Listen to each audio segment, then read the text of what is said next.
여러분 보통 우리 자녀들이 이제 속을 썩일 때가 있어요. 문제를 일으키거나 속을 하도 썩여서 잔소리도 해보고 야단을 쳐봐도 좀처럼 변화되지 않을 때 마지막 쓰는 수단이 있죠. 뭐죠?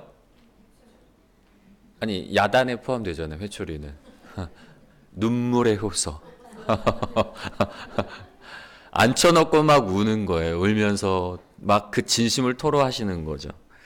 나는 이렇게 살았지만 너만큼은 그렇게 살지 않았으면 내가 좋겠다고 이렇게 야단을 치고 잔소리를 하는 거라고. 최후의 수단이 그 눈물 어린 그 감정의 호소인데요. 나는 이렇게 살았지만 너만큼은 그렇게 살지 않았으면 좋겠다. 이게 우리 부모님들의 본심이잖아요. 부모의 실수를 되풀이하지 말라는 간절한 바람이 그 말 속에 담겨 있는데요. 여러분 신명기는 가나안 입성을 눈앞에 두고 있는 광야 세대에게 전하는 마지막 모세의 고별 설교에 해당하는 내용입니다. 이전에 부모 세대들이 40년 전 동일한 장소에서 약속의 땅 가나안을 바로 눈앞에 두고 들어가지 못하고 광야에서 죽어간 전례가 있었기에 자녀 세대들만큼은 부모들의 그런 전철을 밟지 말았으면 하는 모세의 간절한 마음이 바로 이 신명기 말씀에 담겨 있어요. 모세의 진심이 담겨 있는 신명기는 하나님 나라에 들어갈 약속이 주어졌음에도 불구하고 그것을 향해서 나아가지 못하고 있는 오늘 우리에게 주시는 아버지 하나님의 애절한 마음이 담겨 있는 책이기도 합니다.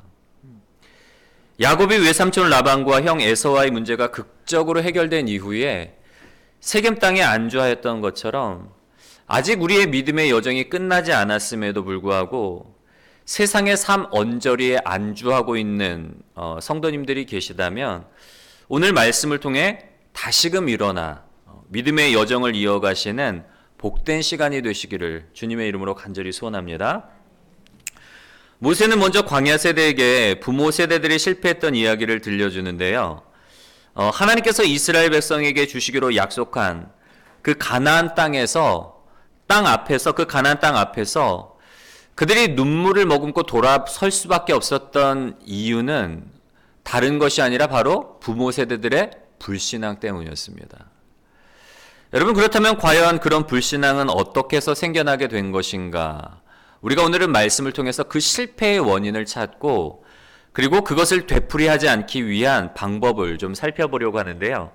먼저 부모 세대들의 실패를 통해서 붙잡을 수 있는 첫 번째 교훈은 뭔가 하면 우리 같이 한번 읽어볼까요? 시작. 무엇을 보느냐가 중요하다. 예. 부모 세대들이 가나안 땅을 눈앞에 두고서도 그냥 요단강만 건너가면 그 땅을 취할 수가 있었는데 바로 눈앞에 두고서도 들어가지 못하고 40년 동안을 광야에서 방황하다가 죽게 된 그 실패의 교훈 첫 번째는 뭔가 하면 무엇을 보느냐가 중요하다는 거예요.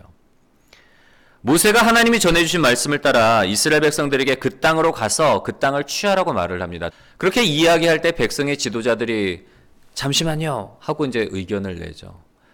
우리가 그냥 그 땅에 아무런 준비 없이 올라가는 것보다 정탐꾼들을 먼저 보내서 우리가 좀 그 땅을 살펴보고 전략적으로 가는 게 좋지 않겠냐? 그거예요. 모세도 생각해보니까 되게 합리적이거든요. 그리고 하나님도 또 그거에 대해서 반대하지 않으시고. 그래서 정탐꾼들을 보내서 돌아왔는데 근데 문제는 뭔가 하면 정탐하고 돌아온 사람들 중에 10명이 그 땅에 대해서 굉장히 좀 부정적인 보고를 해요. 그 땅은 실제로 하나님이 말씀해 주신 것처럼 정말 좋은데 문제는 뭔가 하면 그 땅에 살고 있는 그 아모리 족속, 아낙 자손의 후예로서 그들은 귀골이 장대한 거인 족속에 해당한다. 우리가 그들 앞에 서면 우리는 메뚜기처럼 여겨질 정도로 우리 초라하게 보이는 그런 거인 족속들이 살고 있을 뿐만 아니라 무엇보다도 그 성읍은 크고 그 성곽은 막 튼튼해서 하늘까지 닿아 있다. 이거 우리가 도저히 싸워서 승리할 승산이 안 보인다. 돌아가자는 거예요. 문제는 뭔가 하면 이 10명의 정탐꾼의 보고가 이스라엘 백성들 가운데 이제 퍼져나가는 거예요. 왜 부정적인 이야기는 이렇게 파급 효과가 큰지 모르겠어요. 그러니까 백성들이 진중에서 막 울며 난리가 난 거예요. 어떻게 하면 좋냐. 우리 돌아가야 된다. 여러분, 성경을 보면 이 불행한 사건의 시작이 우리의 몸에 어떤 그 감각 기관과 관련되어 있음을 볼 수가 있는데, 우리 19절의 말씀을 한번 볼까요? 먼저 같이 읽겠습니다. 시작.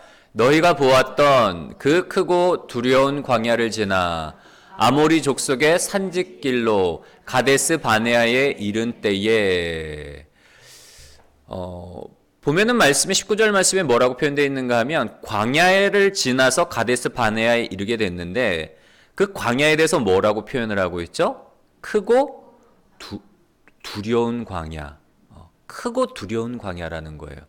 근데 이걸 어떻게 한 거예요? 본 거잖아요. 이스라엘 백성들이 광야를 지날 때 보고 느낀 감정이 이거예요. 크고 두려운 광야. 한 구절만 더 읽어보겠는데 28절 말씀도 우리 같이 한번 읽어보겠습니다. 시작. 우리가 어디로 가랴? 우리의 형제들이 우리를 낙심하여 말하기를 그 백성은 우리보다 장대하며 그 성읍들은 크고 성곽은 하늘에 닿았으며 우리가 또 거기서 아낙 자손을 보았노라 하는도다 하기로. 10명의 정탐꾼들이 가나안 땅을 정탐하고 와서 본 거는 뭐예요, 여러분? 본 내용은 그 성읍은 크고 견고할 뿐만 아니라 성곽이 하늘까지 닿았다는 거예요. 그리고 그렇게 크고 난공불락의 요새 안에 어떤 족속이 살고 있어요? 아낙 자손. 장대한, 막 덩치도 막 키도 크고 덩치도 좀 완전히 그 군사 민족. 날 때부터 그냥 이거는 뭐 어떤 용사로 태어난 사람들이 그 성읍에 살고 있다 보니까 우리는 안 된다는 거예요. 여러분, 두 번째 28절 말씀에서도 뭐죠? 본 것이 문제잖아요. 이스라엘 백성들에게는 광야가 어떻게 비춰지는가 하면 크고 두려운 광야. 그 성읍과 그 성읍에 살고 있는 사람도 크고 두려운 존재들. 우리가 이제 흔히 말하는 메뚜기 콤플렉스예요. 그들 앞에 섰을 때는 우리는 정말 메뚜기처럼 보이더라. 여러분, 싸워보지도 않고 꼬리를 내려버린 거예요. 이제 우리가 가끔씩 운동하러 공원에 산책하러 가면은 강아지 데리고 나오시는 분들이 있잖아요. 이제 애견, 이제 강아지 그 애완견으로 키우시는 분들. 그러면 작은 게 이렇게 목줄 잡고 산책시키는데 가끔씩 보면은 되게 작은 강아지인데 겁도 없이 자기보다 덩치 큰 강아지한테 막 달려드는 애들이 종종 있어요. 막 지저대고 막 달려가갖고 막 물으려고 하고. 여러분, 덩치를 보면 이거는 비교도 안 돼요. 싸움 상대도 안 된단 말이에요. 근데 작은 강아지가 겁도 없이 자기보다 큰 강아지한테 달려들 수 있는 이유는 뭘까요? 주인이 뒤에 있기 때문에. 여러분, 하다못해 강아지들도 주인이 뒤에 있으면 기세 좋게 달려든단 말이에요. 근데 오늘 이스라엘 백성들의 모습을 보면 만왕의 왕 되신 하나님, 온 우주 만물의 창조자 되신 하나님이 그들과 함께 계시고 그들에게 그 땅을 주시겠다고 약속하셨음에도 불구하고 싸워보기도 전에 풀이 죽어가지고 꼬리를 내려버려요. 여러분, 우리가 개만도 못한 사람이 되서는 안 되잖아요. 하다못해 강아지도 주인이 뒤에 있으면 주인을 믿고 막 기세 좋게 나아가는데 믿는 우리는 좀 달라야 하지 않겠어요? 우리 옆에 있는 분들과 한번 인사를 나누겠는데요. 새해는 개보다는 나은 사람 됩시다. 아니, 새해는 강아지보다는 좀 나은 사람이 됩시다 하고 좀 우리 한번 인사 나누게 되었습니다. 만왕의 왕 되신 하나님, 온 우주의 창조자 되신 하나님이 나의 백그라운드란 말이에요. 내 뒤에 계시고 나와 함께 계시기 때문에 여러분, 우리가 보는 것에 기죽지 마시고 우리가 믿음으로 나아가시는 복된 저와 여러분들이 되시기를 주님의 이름으로 간절히 소원합니다. 두 번째로 이스라엘 백성들의 실패를 통해서 우리가 붙잡을 수 있는 교훈은 뭔가 하면 우리 한번 읽어볼까요? 시작. 마음에 무엇을 품느냐가 중요하다. 네. 여러분, 무엇을 보느냐 하는 것은 우리가 무엇을 마음에 품느냐와 아주 밀접한 관련이 있어요. 이스라엘 백성들이 정말 바라봐야 될 상인 하나님을 바라보지 못했기 때문에, 그리고 그들이 눈앞에 닥친 현실만을 바라보자 어떤 일들이 생기는가 하면 그들의 마음 가운데 뭐가 찾아와요? 두려움. 네, 두려움이 찾아오는 거예요. 정말 바라봐야 될 대상인 하나님을 바라보지 못하고 눈앞에 닥친 현실만, 문제만을 놓고 보니까 죽음의 공포가 엄습한 거죠. 이거 안 된다. 우리 싸우면 100점 100패다. 우리 이곳에서 죽을 수밖에 없다. 돌아가자요. 얼마나 무서우면 막 돌아가자는 거예요. 여러분, 두려움이 찾아올 뿐만 아니라 두려움이 찾아오니까 또 어떤 일들이 또 연속적으로 일어나는가 하면 이성적인 판단이 마비가 되는 거예요. 이성적으로 판단할 수가 없는 거예요. 27절의 말씀을 한번 읽어보겠는데요. 같이 한번 읽어볼까요? 시작. 장막 중에서 원망하여 이르기를 여호와께서 우리를 미워하심으로 아모리 족속의 손에 넘겨 멸하시려고 우리를 애굽 땅에서 인도하여 내셨도다. 10명의 정탐꾼들이 부정적인 보고를 한 그 소식을 듣고 이스라엘 백성들이 진중해서 한 이야기들인 거예요. 반응인 거예요. 여러분, 한번 그냥 상식적으로 한번 생각을 해보세요. 이게 말이 되는 소린가? 하나님이 이스라엘을 미워하셔서 죽이려고 하셨다면, 아니 그냥 애굽 땅에서 죽이셨을 거 아니에요. 노생활하다 죽게 만드셨거나, 아니면 홍해 바다에 수장시키셨거나, 아니면 광야에서 그냥 살다가 고생하다가 죽게 만드셨을 거란 말이에요. 뭐 하러 또 그 가나안 땅까지 가서 그곳에서 힘들게 죽이시겠어요. 더군다나 막 죽이려고 한 게 아니라 10가지 재앙들, 광야에서 뭐 홍해 건너게 하시고, 광야에서 구름 기둥 불 기둥 인도하시고, 만나와 매출하게 공급하시고, 샘물나게 먹게 하시는, 이것만 봐도 하나님의 뜻을 알잖아요. 죽이려고 하시는 게 아니라 사랑하시기 때문에 살리려고, 아브라함에게 주신 약속의 땅을 주시려고 하신다는 걸 말씀을 통해 들었음에도 불구하고 상식적으로 판단이 안 되는 거예요. 하나님이 우리를 미워해서 우리를 죽이려고 한다고. 두려움에 사로잡히니까 이성적인 판단을 하지 못하고 그냥 아무런 막말 대잔치예요. 하나님 원망하고, 모세 원망하고, 죽게 됐다, 망하게 됐다, 안 된다.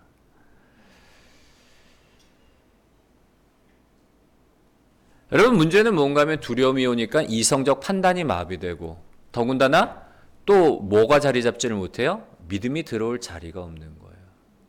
하나님을 바라보고 하나님을 신뢰하고 하나님을 의지할 만한 그런 믿음이 들어올 수가 없는 거예요. 예수님께서도 씨 뿌리는 자의 비유를 통해서 씨를 뿌리는 자가 나아가서 씨를 뿌릴 때 덜어는 길가에 떨어지기도 하고, 덜어는 가시덤불에 떨어지기도 하고, 덜어는 자갈밭에 떨어지기도 하고, 덜어는 옥토밭에 떨어져서 결실을 하는데, 가시덤불에 떨어진 건 세상의 염려와 재리의 걱정, 근심으로 인해서 말씀이 뿌리를 내리지 못하는 거예요. 뿌리를 내렸는데 잎을 그늘을 지게 만들어서 자라지 못하게, 그래서 결국은 말라 죽어버리고. 여러분, 두려움이 우리의 마음 가운데 찾아오면 이성적으로도 마비될 뿐만 아니라 두려움으로 인해서 우리가 믿음이 들어설 여지가 없는 거예요. 세 번째, 우리가 이스라엘의 실패를 통해서 붙잡을 수 있는 세 번째 교훈은 뭔가 하면 한번 같이 읽어볼까요? 시작. 하나님의 나라는 믿음의 사람들에게 주어진다. 아멘. 무엇을 보느냐도 중요하고 무엇을 마음에 품느냐가 중요한 이유는 뭔가 하면, 우리가 하나님의 나라도 그렇고 구원도 그렇고 모든 축복이 무엇으로 받아요, 여러분? 믿음으로 받기 때문에. 믿음이 우리 안에 들어와야지 우리가 하나님을 믿고 하나님의 약속을 믿어서 그 약속의 성취를 누리게 되는 거고, 하나님의 나라를 유업으로 받게 되는 거고, 구원을, 생명을 누리게 되는 건데, 믿음이 없으면 하나님의 나라를 유업으로 받을 수가 없는 거예요. 이스라엘 백성들이 가나안 땅, 하나님께서 주시기로 아브라함에게 약속하신 그 땅을 눈앞에 두고도 그만큼의 믿음이 못 됐던 거예요. 그냥 눈앞에 닥친 현실만을 바라보고 현실에 막 좌지우지되는 믿음도 아닌 거죠. 불신앙인 거죠. 하나님을 믿지 못했기 때문에 불신앙으로 인해서 믿음이 부족해서 다시금 광야길로 보내시는 거예요. 광야 학교. 하나님의 살아계심을 믿고 하나님이 어떤 분인지를 체험하는 그 광야 학교로 가서 믿음의 훈련을 40년 동안 그 자녀 세대들이 광야 학교에서 믿음 훈련을, 한 가지 훈련을 받는 거예요.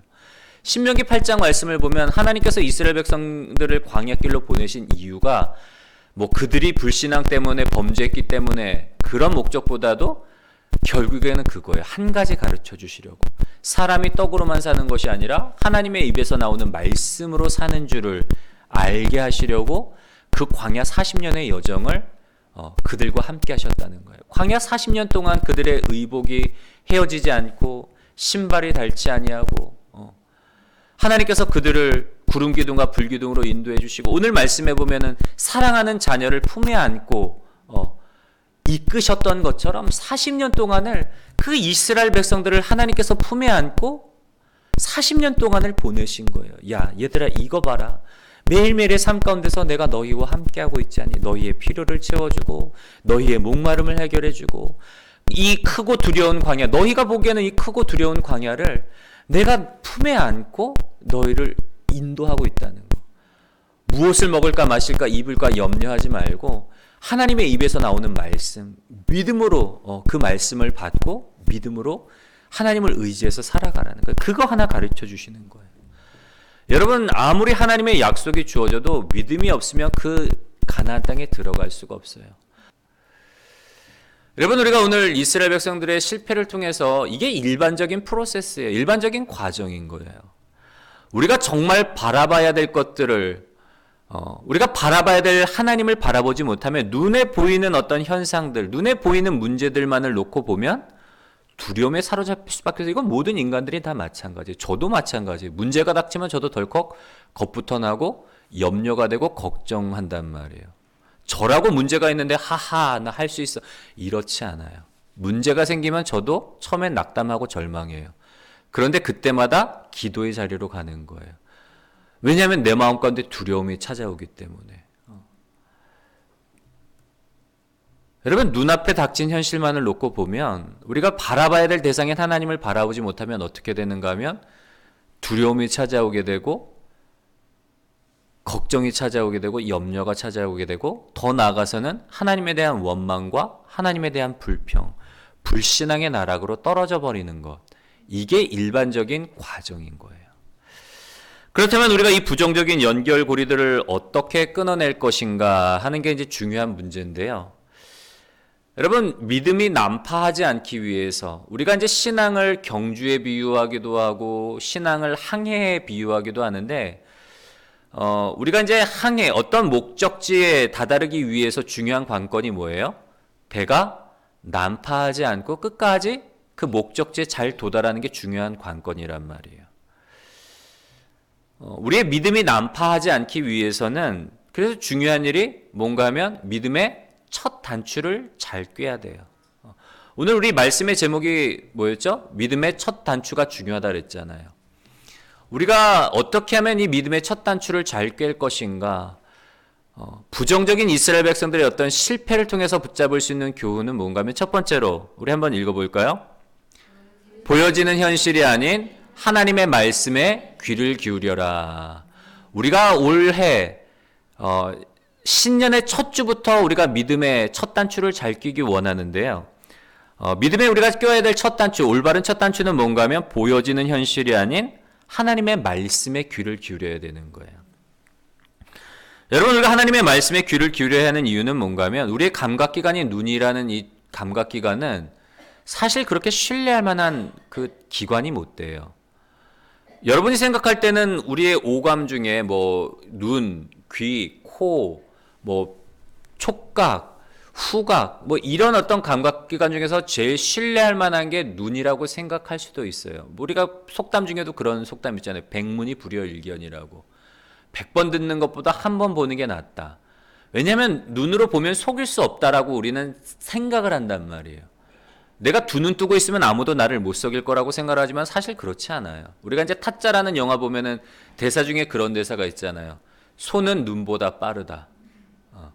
근데 실제로 그래요. 우리의 눈은 한계가 있어요, 여러분. 여러분, 그만큼 우리의 눈은 신뢰할 만한 감각기관이 못 되는 거예요. 착시 현상이 있을 수가 있어요. 두 번째로 우리의 눈은 현혹되기가 쉬워요. 눈에 보여지는 것들. 우리가 이제 견물생심이라는 사자성어가 있잖아요. 뭐죠? 봄으로 인해서 갖고 싶은 마음이 생기는 거예요. 아담과 하와가 범죄할 때의 말씀도 자세히 보면은 뱀이 와서 유혹을 할 때에 선악과를 보여주면서 유혹을 하잖아요. 정말 저거 하나님이 동산에 있는 모든 나무를 먹지 말라고 했어? 이제 그렇게 하면서 시작이 되는 거야. 아니, 동산 중앙에 있는 그 선악과만 먹지 말라고 했는데, 근데 왜 그랬을까? 왜 하나님이 왜 그런 말씀을 하셨을까? 저거를 먹는 날에는 너희의 눈이 밝아져서 하나님같이 될까봐 하나님이 그래서 금지한 거야. 그러니까 그 말을 듣고 보니까 욕심이 나는 거예요. 그래서 보암직도 하고 먹음직도 하고 지혜롭게 할 만큼 탐스럽기도 하니까 본 것으로 인해서 유혹이 찾아온단 말이에요. 여러분, 사탄도 광명의 천사로 위장을 해요. 좋은 모습으로, 화려한 모습으로 찾아온단 말이에요. 우리의 눈은 그래서 현혹되기 되게 쉬워요.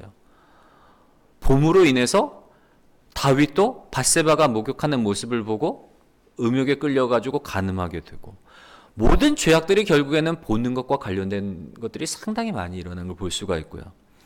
세 번째로 우리의 눈이, 우리가 말씀에 귀를 기울여야 되는 세 번째 이유는 뭔가 하면, 우리의 눈은 눈앞에 있는 현 상황만을 바라볼 뿐이지 현상 이면을 볼 수가 없는 거예요.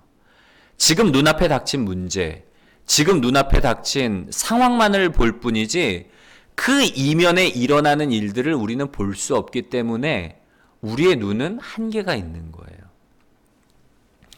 반면에 하나님의 말씀을 듣는 것, 말씀을 듣는 게 중요한 이유는 뭔가 하면, 첫 번째로는 듣는 것이 분별의 기준이기 때문에 하나님의 말씀을 듣는 것이 우리에게 있어서 진정한 분별의 기준이 되는 거예요. 여러분, 사단이 아무리 광명의 천사로 위장을 해도 모습이 아니라, 비춰지는 모습이 아니라 그 말을 보면은 이게 사탄인지 이게 하나님이 보낸 천사인지를 알 수가 있는 거예요. 하나님의 뜻과 위배되는, 하나님의 말씀과 위배되는 것들을 하라고 하면 이거는 사탄인 거예요. 우리가 이제 또 사자성어, 오늘 사자성어 많이 나오는데 표리부동이라는 사자성어가 있죠. 뭐죠? 겉과 속이 다른 사람을 가리켜서 우리가 표리부동이라고 해요. 겉표 속리, 안입을 같을 똥. 겉과 속이 다른 사람이란 말이에요. 우리가 멀리해야 할, 이제 고전을 보면은 멀리해야 할 사람 중에 한 부류의 사람이 어떤 사람인가 하면 말과 행동이 다른 사람. 말과 행동이 다른 사람. 이런 사람들은 신뢰만한 사람이 못 된단 말이에요. 그래서 우리가 그 사람의 어떤 모습, 그 사람의 어떤 외적인 어떤 지위가 아니라 중요한 건 뭘 봐야 돼요? 이 사람의 말. 이 사람이 말과 행동이 일치하고 있나? 겉과 속이 일치하고 있나? 그래서 진정한 분별의 기준이 보여지는 게 아니에요. 말과 행동이란 말이에요. 그리고 들음이 중요한, 말씀이 중요한 이유는 뭔가 하면 믿음이 어디에서 난다고요? 들음에서 나오는 거예요. 로마서 10장 17절에 이렇게 기록되어 있습니다. 그러므로 믿음은 들음에서 나며 들음은 그리스도의 말씀으로 말미암았느니라. 그러므로 믿음은 들음에서 나고 들음은 어디에서 난다고요? 그리스도의 말씀으로 말미암는다는 거예요. 눈은 여러분 속기 쉬워요. 현혹되기도 쉽고 보여지는 현상만 볼 뿐이지 그 밑에서 일하시는 하나님의 모습을 볼 수 없단 말이에요. 그로 인해서 우리가 봐야 될 걸 보지 못함으로 인해서 두려움이 들어오게 되는데, 그거를 끊어낼 수 있는 첫 단추가 뭐예요? 제일 좋은 방법은 볼 수 없는 하나님을 보는 것이 제일 좋은 방법이지만, 그럴 수 없는 경우에는 어떻게 해요? 말씀에 귀를 기울이는 거예요. 하나님의 말씀. 두 번째로 우리가 믿음에 끼워야 될 올바른 믿음의 두 번째 단추는 뭔가 하면 한번 읽어볼까요? 시작. 두려움이 아닌 하나님의 말씀으로 채워라. 예. 눈에 보여지는 현실이 아닌 하나님의 말씀에 귀를 기울여야 될 뿐만 아니라 두 번째로는 두려움이 아닌 하나님의 말씀으로 우리를 채워야 되는 거예요. 여러분, 우리 인간이란 존재는 공백이 없어요. 세상의 영이 우리를 이끌던가 아니면 우리가 하나님의 영, 성령에 의해 이끌림을 받던가 우리가 우리의 마음을 두려움, 세상 걱정, 염려, 세상 욕심으로 채우든가 아니면 하나님이 주시는 생명과 평안과 감사와 믿음으로 채울 것인가? 우리는 공백이 없어요. 무언가로 채우든 무언가의 인도를 받던 우리는 무언가 우리 안에 채워야 되는 존재들이란 말이에요. 여러분, 우리가 믿음으로 말씀으로 우리를 채워야 되는 이유는 뭔가 하면 하나님이 기뻐하시는 일이기 때문에. 히브리서 11장 6절의 말씀을 보면 우리 좋아하는 말씀이죠. 한번 같이 읽겠습니다. 시작. 믿음이 없이는 하나님을 기쁘시게 하지 못하나니 하나님께 나아가는 자는 반드시 그가 계신 것과 또한 그가 자기를 찾는 자들에게 상 주시는 이심을 믿어야 할지니라. 아멘. 믿음이 없이는 하나님을 기쁘시게 못한대요. 하나님께 나아가는 자는 반드시 그가 계신 것과 자기를 찾는 자들에게 상 주시는 이심을 믿어야 그 믿는 믿음을 하나님이 그렇게 기뻐하신다는 거예요. 한 구절 더 읽어보겠는데 히브리서 11장 16절도 같이 읽겠습니다. 13절부터 16절입니다. 시작. 이 사람들은 다 믿음을 따라 죽었으며 약속을 받지 못하였으되 그것들을 멀리서 보고 환영하며 또 땅에서는 외국인과 나그네임을 증언하였으니 그들이 이같이 말하는 것은 자기들이 본향 찾는 자임을 나타냄이라.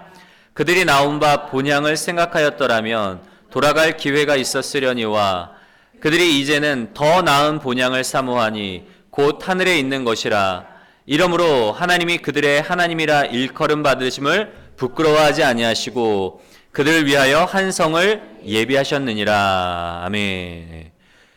믿음을 따라 순교한 사람들, 이 땅의 삶이 아닌 이 땅에서는 우리가 나그네임을 알고 영원한 본향인 하늘나라 하나님이 계신 그곳을 사모하며 기꺼이 자기 생명까지도 주를 위해서 드릴 수 있었던 그 사람들을 믿음으로 자기의 생명도 기꺼이 주께 드렸던 그 사람들을 하나님이 기뻐하셨을 뿐만 아니라 하나님이 그들의 하나님 되심을 부끄러워하지 아니하셨다는 거. 오히려 너무 기쁘시다는 거예요. 야, 내가 너무 행복하다.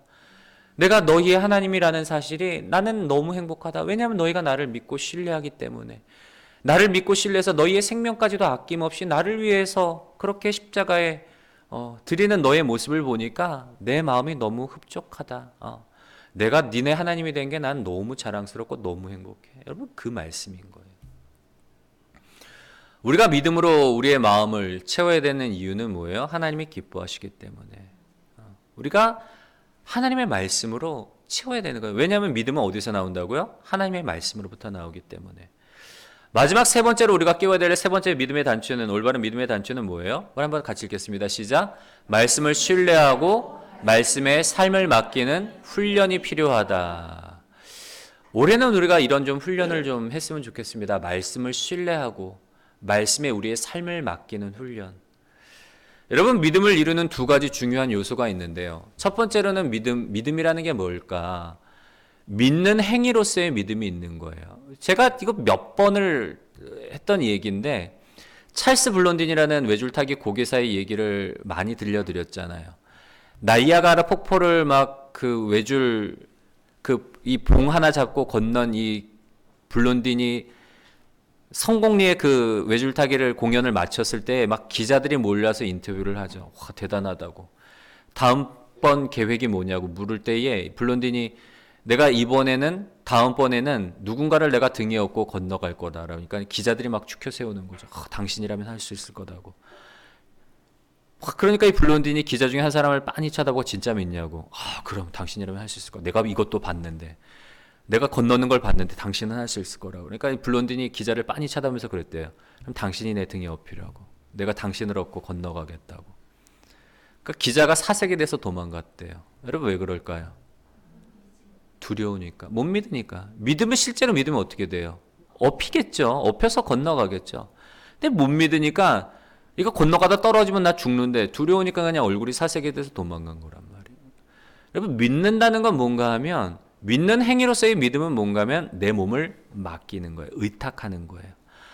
하나님이 아브라함에게 너는 본토 친척 아비 집을 떠나 내가 내게 지시할 땅으로 가라 할 때 아브라함이 하나님의 약속을 믿고 하나님을 믿고 그 약속을 따라 갈 바를 알지 못한 채 본토 친척 아비 집, 안정된 삶의 모든 기반을 두고 불확실한 미래로 떠나갔단 말이에요. 그게 믿음인 거예요. 하나님을 믿고 자신의 삶을 맡기는 것. 이게 믿는 행위로서의 첫 번째 믿음이고, 두 번째 중요한 요소는 뭔가 믿음의 대상이에요. 어느 날 아침에 이제 출근하려고 아니면 등교하려고 버스를 탔는데 술 냄새가 확 나는 거예요. 아니 이게 도대체 어디서 나는 술 냄새인가 하고 봤더니만 운전기사분이 막 눈은 반쯤 감겨있는 채로 막 조시면서 확 핸들을 잡고 있는 거예요. 이분이 새벽 늦게까지 술 마시고 술이 덜 깬 상태에서 출근해갖고 핸들을 잡은 거예요. 여러분, 그 버스에 딱 올라탔다면 여러분, 아니 그렇게 고백할 수 있잖아요. 난 믿음이 있어. 나는 믿음이 있어서 이 기사분께 내 몸을 맡길 수 있어. 그거 믿는 행위로서의 믿음은 맞잖아요. 그쵸? 내 몸을 맡긴다는 측면에서는 믿음이 맞지만 문제는 뭐예요, 여러분? 믿음의 대상이 아닌 거예요. 그 기사는 믿을 만한 대상이 못 되는 거예요. 여러분, 우리가 믿음에 있어서 두 번째 중요한 요소는 뭐예요? 믿음의 대상. 우리가 믿을 대상은 하나님밖에 없는 거예요. 변함이 없는 분, 약속하신 것을 반드시 이루시는 신실하신 하나님, 끝까지 우리를 사랑하시겠다고 약속하신 하나님, 약속하신 반드시 우리를 구원하기 위해서 독생자 예수를 내어주신 그 하나님만이 우리의 믿음의 대상이란 말이에요. 뭐 다른 자기가 신이라고 말하는 뭐 이단 종교들의 그 사람들은 다 그냥 인간이에요. 우리가 신뢰할 만한 대상이 못 된단 말이에요. 여러분, 우리가 하나님에 대한 믿음이 있으면서도 우리의 삶 가운데서 맡기지 못하는 이유, 내려놓지 못하는 이유, 순종하지 못하는 이유가 뭘까요? 신뢰하지 못하기 때문에 그래요. 진짜로. 이거 놓치면 내가 얻을 수 없을 것 같은데. 하나님은 자꾸 놓으라고 말씀하시고 버리라고 말씀하시고 내 생명도 놓으면 영생을 주리라. 포기하라고 말씀하시는데 이거 포기하면 다시는 못 얻을 것 같으니까 안 믿어지는 거예요. 여러분, 하나님이 어떤 분인지를 알지 못하면 우리의 믿음은 생겨날 수가 없어요. 그건 가짜 믿음이에요. 자기 스스로 생겨나는 믿음인 거죠. 믿는다고는 하는데 그거는 확신이 없는 믿음이에요. 시련이 닥쳐오고 문제가 닥쳐오고 고난이 닥쳐오면 넘어질 수밖에 없는 믿음. 왜냐하면 하나님이 어떤 분인지를 알지 못하기 때문에. 근거 없는 믿음이에요. 뿌리 없는 믿음이 될 수밖에 없어요. 그래서 말씀을 통해 하나님이 어떤 분인지를 알아야 돼요. 아브라함아, 나는 너의 방패요. 나는 너의 큰 상급이다. 아브라함아, 나는 전능한 하나님이다. 나는 죽었던 자도 살릴 수 있는 그런 하나님이다. 여러분, 하나님이 어떤 분인지를 알아야지 우리의 몸을 맡기는데, 삶을 맡기는데 순종을 하는데, 하나님이 어떤 분인지를 알지 못하니까 눈앞에 닥쳐있는 그 가나안 족속들만 보이고, 그러니까 두려움에 사로잡힐 수밖에 없어요. 여러분, 파일럿들이 받는 훈련 중에 계기 조종 훈련이라는 훈련이 있다고 합니다. 이제 비행을 하다 보면 바다 위를 지나다 보면 바다 색깔과 하늘 색깔이 막 바다인지 하늘인지 구분이 안 될 때가 있대요. 더군다나 이제 야간 비행할 때는 아무것도 보이지 않잖아요. 도심이나 이런 상공을 지날 때는 불빛들이 있기 때문에 뭐 위아래가 구분이 되는데 야간에는 더욱더 구분이 안 되는 거예요. 하늘인지 바다인지 땅인지. 그래서 비행사들이 훈련할 때에 자기의 감각, 보여지는 감각, 느껴지는 감각이 아니라 계기판을 보고 계기판을 신뢰할 수 있는, 계기판을 보고 조종하는 그런 훈련을 받는데 그 훈련이 계기조종 훈련이라는 거예요. 여러분, 우리의 신앙에 있어서도 마찬가지예요. 우리가 눈에 보여지는 현실이 아니라 하나님의 말씀에 귀를 기울이고 하나님의 말씀으로 채우고 그 하나님의 말씀을 믿고 의지하기 위해서는 이런 훈련이 필요한 거예요. 시편 119편 105절에 주의 말씀은 내 발의 등이요 내 길의 빛이니이다. 우리가 믿고 신뢰할 만한 계기판은 뭐예요? 주의 말씀이에요. 우리가 눈으로 보는 현실은 때로는 착시 현상을 일으키기도 하고 우리를 유혹해 하기도 하고 우리는 눈앞에 닥친 어떤 현상과 문제만을 놓고 보기 때문에 지금 물밑에서 일하시는 하나님을 볼 수가 없단 말이에요. 그러다 보면 두려움이 생기고 염려가 생기고 불신앙으로 인해서 나락으로 떨어질 때가 있지만 그러나 믿음으로 말미암아 우리가 말씀에 귀를 기울이고 말씀으로 채우고 말씀을 통해 하나님을 믿고 신뢰함으로 말미암아 그 말씀 붙잡고 나아가면 어때요? 두려움이 사라지고 염려가 사라지고 순종함으로 인해서 축복의 열매들을 문제 해결을 경험하고 하늘문이 열리는 그 놀라운 축복을 받아 누리게 되는 거예요. 여러분 우리가 이제 위기는 기회다라는 말이 IMF 때 회자됐던 말이에요. 위기가 오히려 기회다. 믿음이 좌초될 그런 위기 상황이 사실은 우리에게 있어서 우리의 믿음이 성장할 수 있는 가장 좋은 기회인 거예요. 그래 올해 우리가 첫 시작부터 믿음의 첫 단추를 잘 꿰기를 원합니다. 보여지는 현실이 아니라 하나님의 말씀에 우리가 더욱더 귀를 기울이고 하나님의 말씀 흔들릴 때마다 두려움이 사로잡힐 때마다 한 말씀이라도 붙잡고 여러분 한번 씨름해 보세요. 내가 이 말씀 하나님 야곱이 야복강 나루터에서 하나님의 사자와 씨름했던 것처럼 내 마음 가운데 어떤 눈앞에 닥쳐진 현실이나 문제로 인해서 두려움, 마음이 걱정, 염려가 몰아칠 때마다 하나님의 약속의 말씀, 내게 주신 축복의 말씀 붙잡고 믿음으로 씨름함으로 인해서 삶을 하나님께 맡기고 그로 인해서 믿음으로 하나님의 나라를 유업으로 물려받고 하나님이 우리를 위해서 예배하는 모든 것들을 받아 누리고 하늘문이 열리는 축복을 경험하는 복된 한 해가 되시기를 주님의 이름으로 간절히 소원합니다.